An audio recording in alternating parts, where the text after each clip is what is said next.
I told you everything was impromptu. Okay, I will work on that. So I just wanted to show you, it is approximately 8:45. Oh, my knees are all scratched up, but at least I can use them.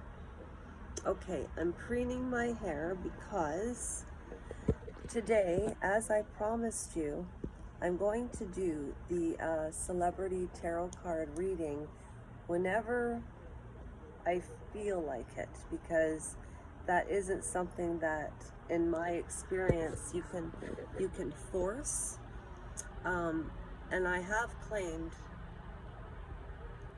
in 4 videos and 3 shorts that I'm not a clairvoyant. I am not psychic. I'm an empath. I have very good gut feelings about things.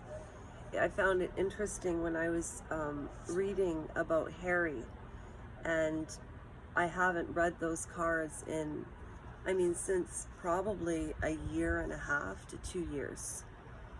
And when we moved from where we were prior to where we are now, I threw them all away because I was really vulnerable when I was using them, and all of these weird things happened to me. And I did that reading the other day, and then a couple of really strange things happened, but then I thought, no, Lasha, it was your judgment. Don't read into it. So I will read cards when I feel there's something in the air. We all get that feeling. But today, as promised, I'm going to read the Testaments by Margaret Atwood, and we are on chapter 4. So, as a change to, improve the content of this video and of what I have set out forth in my baby step goals, which this channel really is about recovery. And I do have a bit of adult ADHD, but the platform that I set forth that YouTube allows us to use, even though I know there's a lot of complaints about it and that, but there are certain things that you have to be careful about saying. But cancel culture, I don't want to go on a tangent. So to stay very focused, it is Meditation Monday, Talk Therapy Entertainment Tuesday, Walking Wednesday, which is also Workout Wednesday.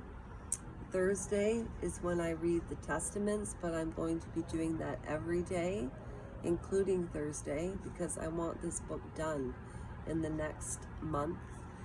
Also, Friday is Fright Night Friday. So for example, on my channel, I put up Dead Ringers, the original one to watch with Jeremy Iron, compared to the one on Amazon with Rachel Weisz, which I think is absolutely extraordinary. So I love to critique movies. Saturday is usually Stretching Saturday.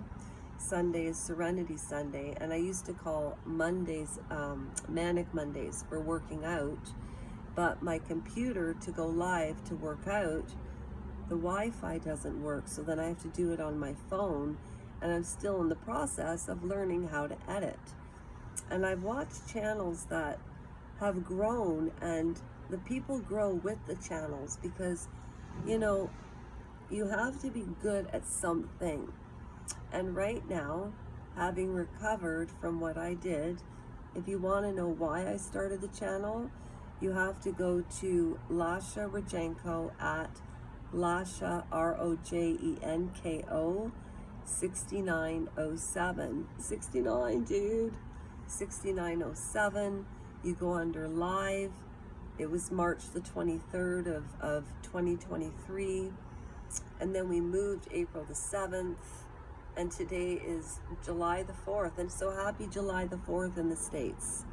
So that was a 5-minute and 40-minute introduction. Most videos are 9 minutes now because they get more views because of patience and time. But I believe that we need concentration, time, and conversations back. And podcasters do what they have to do to keep up. I'm just going to try what I do authentically and see if it catches on. And if it doesn't, then I'll work towards something else. So, The Testaments by Margaret Atwood for Handmaid's Tale fans. I'm just going to call you Handmaid's Tales because I'm one too. I'm waiting for season 6, and I want this completed before the book completed is my goal every day, to at least do one chapter. So it is story time. I am going to put the focus on the people in the pool, or you can put your phone down and just listen, and I will definitely try to be animated and use voice intonation instead of sounding like I'm angry all the time. Okay.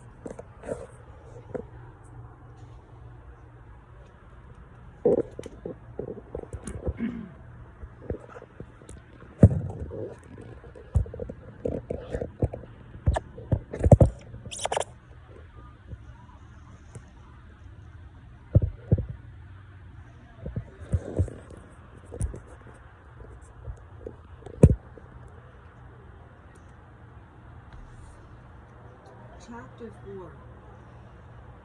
At the beginning of the next period I am about to describe, I must have been 8 at first, or possibly 9. I can remember these events, but not my exact age. It's hard to remember calendar dates, especially since we did not have calendars, but I will continue in the best way I can. My name is that. My name at the time was Agnes Gemina. Agnes meant lamb, said to Mother Tabitha. She would say a poem. Look, lamb, who make thee? Does thou know who made thee? There was more of this, but I had forgotten it. As for Gemina, the name came from a story in the Bible. Gemina was a very special little girl because of her father, Job, was sent bad luck by God as part of a test. And the worst part of it was that all Job's children were killed. All his sons, all his daughters, killed. It sent shudders through me every time I heard about it. It must have been terrible what Job felt.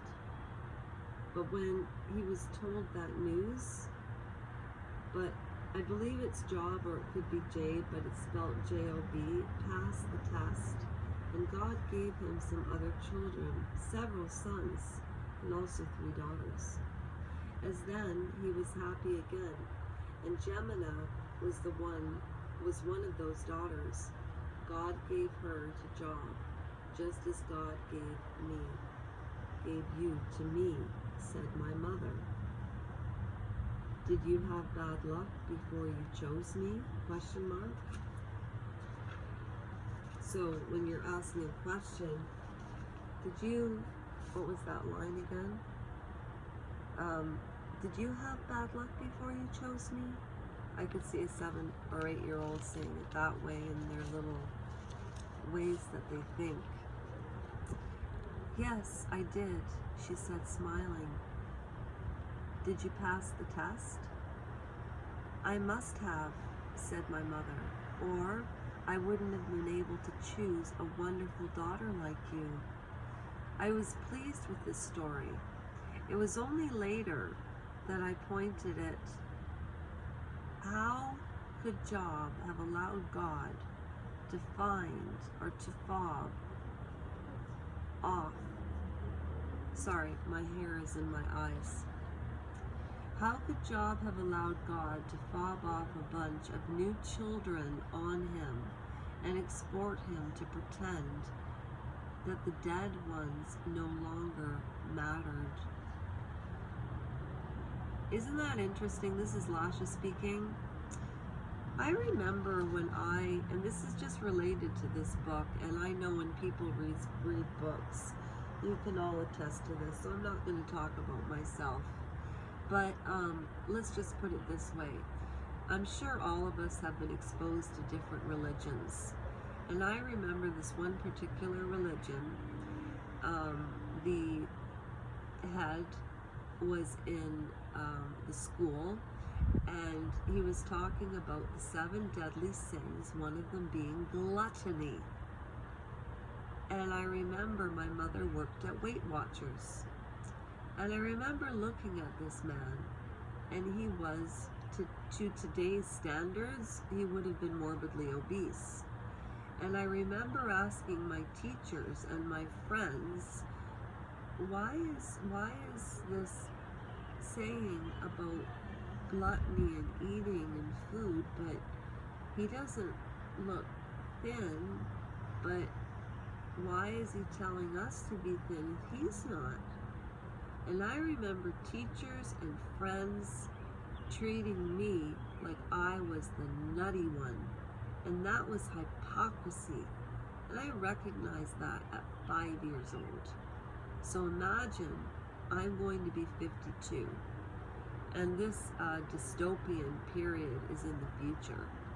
And what we know about psychology today and cults, when you're that young and you recognize it, children are angels, and people destroy them. But anyways, back to the book.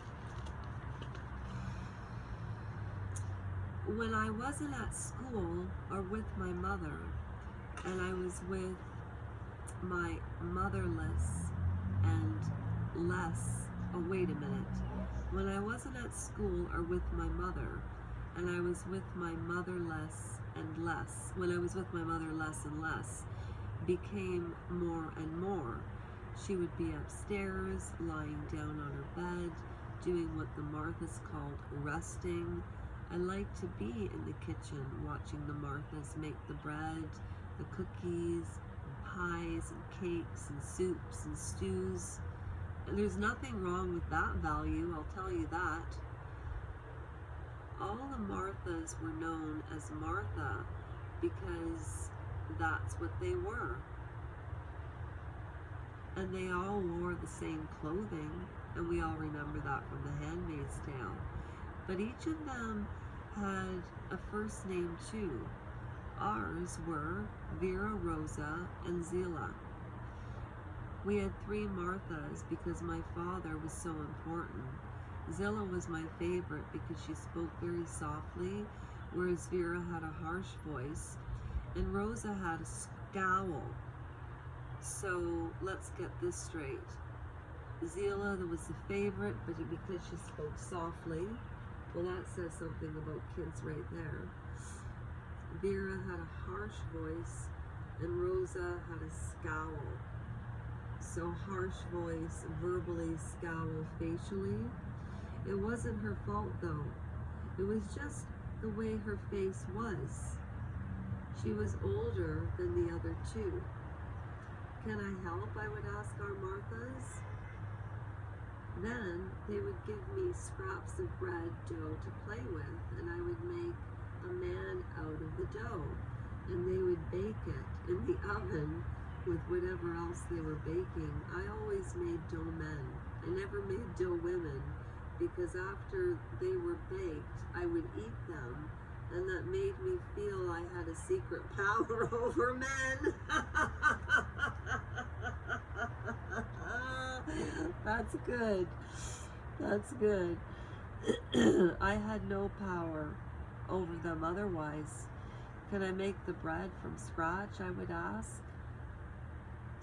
You don't need to bother with that, said Rosa, scowling more than usual. Why? I said. Vera laughed, her harsh laugh. You'll have Martha's to do all of that for you, she said. Once they've picked over a nice fat husband for you, he won't be fat. I didn't want a fat husband. Of course not. It's just an expression, said Zila. You won't have to do the shopping either. And Rosa said, your Martha will do that, or else handmaids supporting you need one. She may not need one, and said Vera, considering who her mother ... Don't say that, said Zilla. What? I said. What about my mother? I knew there was a secret about my mother. It had to do with the way they were resting, and it frightened me. Just that your mother could have her own baby. And Zila soothingly said that. So I'm sure you can too. You'd like to have a baby, wouldn't you, dear? Yes, I said, but I don't want a husband. I think they're disgusting. The three of them laughed. Not all of them, said Zilla. Your father is a husband. There was nothing I could say about that. They'll make sure it's a nice one, said Rosa. It won't be just any old husband. You see, and this goes back into Margaret Atwood's writing, where she doesn't use anything that hasn't happened. So we'll leave off there with chapter 4. It's a little bit of a longer chapter, but I hope you enjoyed that video. It wasn't too long, it wasn't too short. There are fires in Canada right now. There's one in the Muskoka area. There's one in Alberta, in British Columbia, like hectares and hectares. And this, as necessary as homes are for people. Oh, the Royal Grift just posted something. I'm gonna watch that. So this was a 20-minute video. After you're reading, check out the Royal Grift. And I always talk about the Royal News Network, TNT, Andrew on the Edge, Sean Atwood. He's getting really big. That's all I'm going to say. Okay, have a great night, everybody. And good night, Sophie. Sophie's tired because she had a very, very productive, busy day. Hey, Sophers? Sophie? Yes? Say goodbye. Say goodbye. Friends? Okay, honey. Mwah. Okay, we love you.